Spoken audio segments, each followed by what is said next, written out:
नमस्कार, मैं हूं अभिषेक मेहरा। आप देख रहे हैं न्यूज़ 24 पंजाब हरियाणा। मेरे साथ हैं डॉक्टर सुनैना सिंधवानी। मैम, सबसे पहले न्यूज़ 24 पे आपका स्वागत है। Thank you so much. अगर बात सबसे पहले की जाए महिलाओं की, महिला आज के टाइम पे अब मर्द से सबसे आगे जा रहे हैं, हर फील्ड में अव्वल हैं। और आपकी तरफ से दो बड़ी अच्छी पुस्तकें लिखी गई हैं, किताबें लिखी गई हैं, और उसके बारे में थोड़ा सा बताएं। पहली पुस्तक के बारे में और जो नई आ रही है। सबसे पहले आप जो नई पुस्तक है उसके बारे में थोड़ा सा इन्फॉर्मेशन जानकारी। हाँ जी, जो मेरी अब सेकंड बुक आ रही है उसका नाम है पर्पल काउच। ये बुक है एलजीबीटीक्यूज़ पे, लाइक बाइसेक्सुअल्स, लेज़, जो गेज़ होते हैं, लेस्बियंस होते हैं, ट्रांसजेंडर्स होते हैं, ये उनके बारे में है। और ये एक ट्रू स्टोरी है एक विमेन की। लाइक आज वो 55 इयर्स की हैं, लेकिन जब वो मुझे मिली थी और उन्होंने बताया था कि लाइक थ्रू आउट, जब वो 8 साल की थी तब से उनकी लाइफ में ये स्ट्रगल चल रहा है। लाइक वो अपनी लाइक जेंडर आइडेंटिटी में कि मेरी क्या पहचान है, उसी में ही उनकी लाइफ उलझ के रह गई थी। और एक बहुत ही रिच फैमिली से बिलोंग करने के बावजूद भी लाइक उनको कोई फैमिली सपोर्ट नहीं मिला, या ये कह सकते हैं कि उन्होंने एक डर से कि लोग क्या कहेंगे या मेरे पेरेंट्स क्या समझेंगे, उन्होंने ये चीज़ कभी बताई ही नहीं। इस वजह से उनको बहुत जगह लाइक मोलेस्टेशंस की भी उनको काफ़ी चीज़ें टॉलरेट करनी पड़ी। बट वही है कि ना बताने की वजह से उनको काफ़ी लाइफ में सफ़र करना पड़ा। बट आज वो एक इसी एक एनजीओ के साथ वर्क करती हैं, बाकी बच्चों की हेल्प करती हैं जो सेम इन्हीं चीज़ों से निकल रहे हैं। फैमिलीज़ की काउंसलिंग करती हैं, पेरेंट्स की काउंसलिंग करती हैं, बच्चों की काउंसलिंग करती हैं।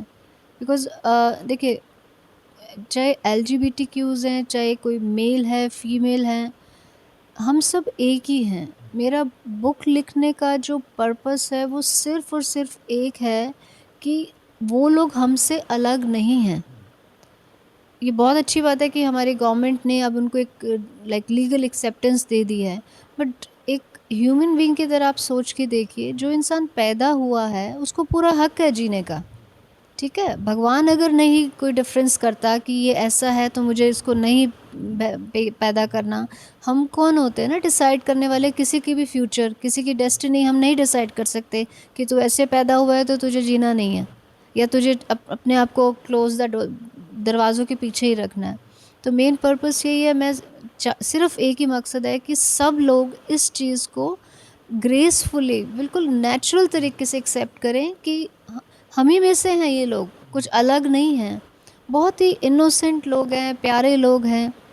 लोग क्राइम करके, रेप करके शरेआम घूम रहे हैं। तो इन्होंने तो कुछ कोई क्राइम करा ही नहीं है। जैसा कुदरत ने इनको बना के भेजा है बस वैसे ही बिहेव कर रहे हैं, दैट्स इट।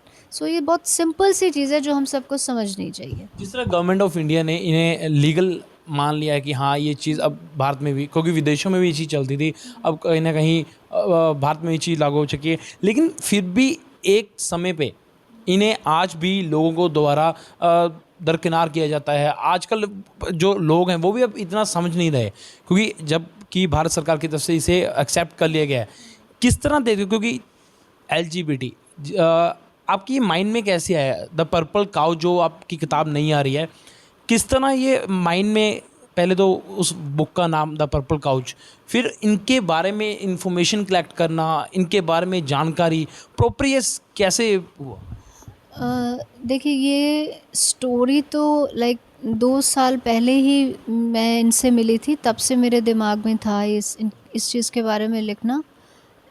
एक इनिशियल जो सबसे पहले शुरुआत में भी मैं भी जब मिली थी तो एक सेकंड के लिए मुझे भी ऐसा लगा कि अच्छा, फिर वही उसी 1 सेकंड के गैप को ही तो कवर करना है कि नहीं, पीछे नहीं हटना है। जब उन्होंने मुझे बताया तो मुझे खुद को ये रियलाइज़ हुआ कि एक इंसान को अपनी एक पहचान ढूँढने के लिए उसकी सारी ज़िंदगी ऑलमोस्ट ख़त्म हो जाती है, ठीक है?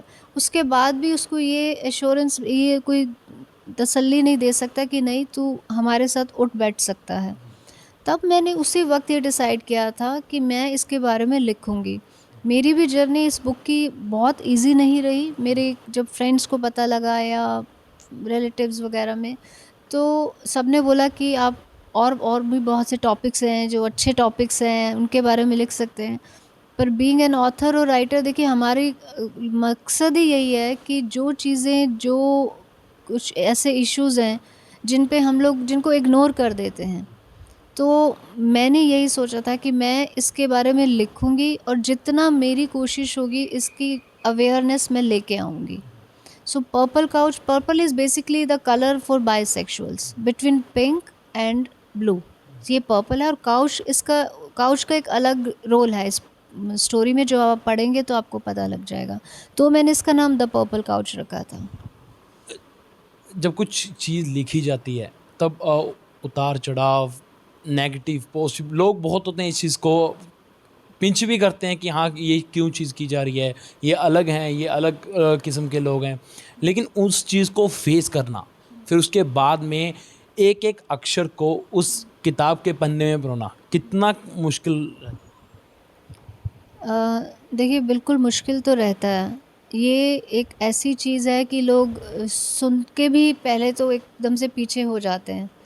लेकिन जब मैंने इसको लिखना शुरू किया था, मैं अभी आधी बुक पे भी नहीं पहुंची थी, तो मुझे लाइक कुछ एक फ्रेंड्स का या कुछ एक आया कईयों के मैसेजेस कि यू शुड स्टॉप राइटिंग, आप इसके बारे में लिखना बंद कर दो, आपको कुछ फेस करना पड़ सकता है, कोई आपके अगेंस्ट लोग जा सकते हैं, आपका भी करियर ख़त्म हो सकता है, आप इस तरह के टॉपिक्स लिखेंगे।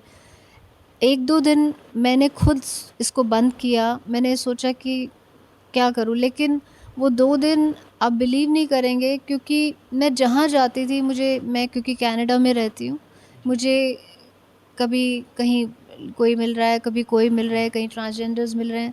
फिर मैंने सोचा कि नहीं, भगवान चाहता है मैं इनके बारे में लिखूँ। तो मैंने फिर से अपनी बुक उठाई, मेरे हस्बैंड ने मुझे बहुत सपोर्ट किया, मेरे बच्चों ने। देखिए फैमिली का सपोर्ट सबसे बड़ा सपोर्ट होता है।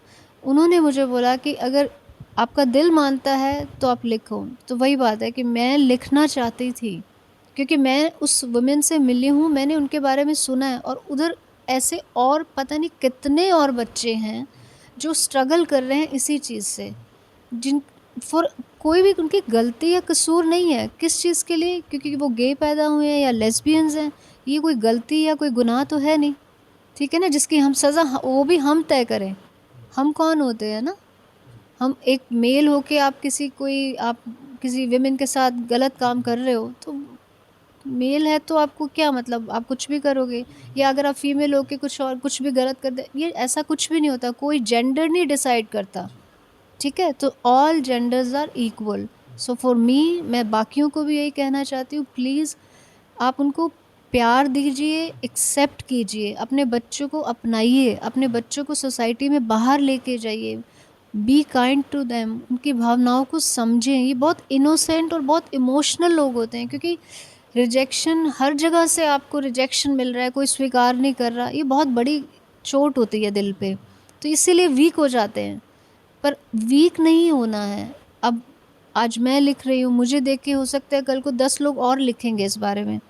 हम सब चाहते हैं कि सोसाइटी में चेंज आए, कोई लॉ पास हो जाए, कोई कानून पास हो जाए, पर वो चेंज को तो सरकार का काम है कानून बनाना, उन्होंने बना दिया। अब उस चेंज को तो हम ही ने लाना है ना, सोसाइटी तो हम ही लोगों से बनी है, ठीक है ना।